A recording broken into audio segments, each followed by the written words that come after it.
Today we have an easy one. It's a gas stove with a loose knob, so when you turn the knob, it doesn't turn on the gas. And it's pretty easy to repair. We're just going to pull the knob off, and we're going to be using a zip tie to fix the cracked part of the stem.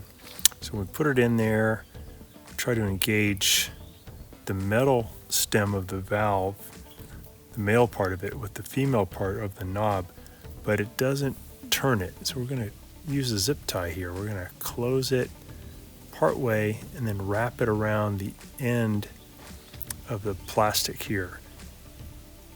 And we're going to get it really tight. We're going to pull as tight as we can with our hand. And then I'm going to also use a pair of pliers to pull even a little tighter. Super tight. And then I'll use my diagonal pliers to cut off the extra part. And I'm going to just wiggle that in back over the metal stem.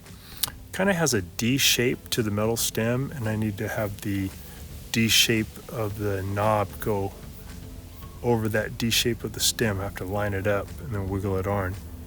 So now I'll go ahead and test it out.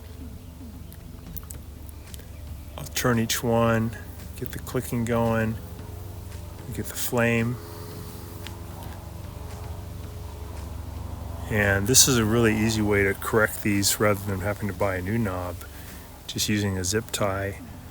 It ends up closing in really tight on the plastic, and then that grabs tight onto the metal stem, and that fixes the problem.